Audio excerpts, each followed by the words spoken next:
Good morning sa inyo guys. Nandito ako ngayon uli sa trabaho ko dito sa Piero Moretti, located at Araya Center. This brand is made from Italy. Now I will be launching my new collections for summer collection. Pakita ko po sa inyo ngayon kung ano po yung everyday na routine ko, yung ginagawa ko. Every launching po, ayan po yung mga bago na nakaseparate siya sa isang rail. At the same time, pag ganitong kaliit lang yung collection na marireceive ko, nagmi-mix ako ng mga previous collection na pwede kong i-break or pwede kong i-mix sa color para mas ma-emphasize yung collection. Importanteng lumabas na competitive and more attractive yung display just to get attention from the customer and to boost the sales. Nagsi-start na ako ngayon na i-mix and match ko yung collection.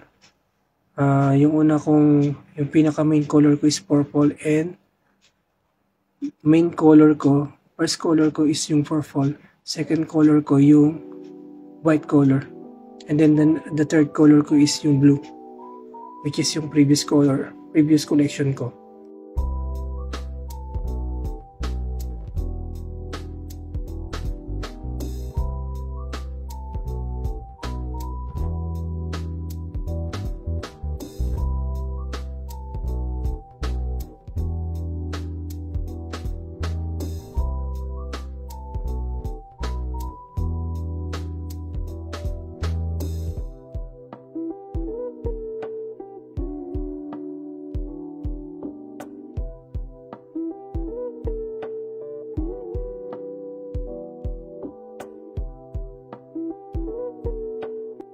Para masimulan ko na buuin yung color themes na binubuo ko, ini-empty ko muna yung stands or yung walls ko para mas ma-visualize ko ng mas mabuti yung mag-a-add na lang ako ng mga previous collection para dun sa new collections ko.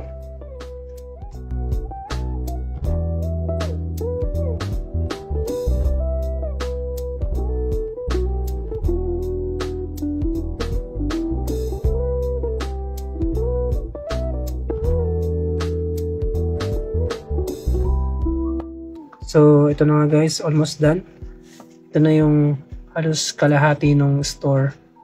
Halos nabuo ko na yung color themes, yung color story. Yung new collection natin, yung color is for fall. So, nilagyan ko ng break ng white, plus nilagyan ko ng blue. Yung print kasi ng for fall, meron siyang touch ng same color din ng blue na yun. So, yun na lang yung pinartner ko na color, kinonbine ko na color from the previous collection. Hinalo ko yun dun sa new collection para makapag adjust na space para din dun sa mga other collection para magkasya lahat.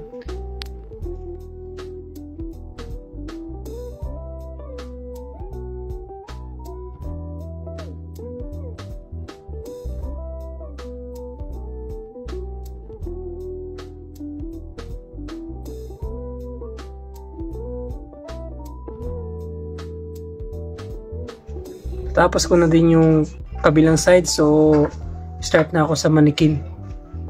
Nakapagpili na rin ako ng outfits ko para sa mga mannequin. So ayan na nga guys, halos tapos na ako. Nabihisan ko na yung mannequin dito sa loob ng store at saka dito sa mannequin sa window. So ito na siya yung final touch. Bali ang kulang na lang dito is window fries. Kailangan mapalitan yung window fries. Importante yan kasi just for ministry purpose. Kasi pag na-check ng ministry yan na iba yung price, so magpe-penalty. So importante yan sa amin sa BM na kailangan chine-check yan. Kaya kung may promotion, kailangan may license dito sa tabi ng window, dito sa baba. So yan yung concept ng color ngayon. Yan yung collection ngayon, collection ngayon ng summer. So for fall, so may print siya na floral. Then after nyan, so yan, pakita ko sa inyo yung loob. Ilagyan ko siya ng blue color kasi kung i-two color ko lang siya, magiging masyadong siyang napaka basic. Actually pwede naman, kaya lang mas in-upgrade ko yung ano niya, yung color combination compare sa basic. Compare kung lalagyan ko lang ng white, masyadong basic, hindi masyadong attractive, kaya nilagyan ko pa ng pangatlong kulay. Dito naman sa green, ang color niya is may, dun sa print ng color niya is merong white and then merong green, meron din black. So 3 colors din, maximum 3 color yung combination dun sa walls. Importante yung quality of work, yung presentation.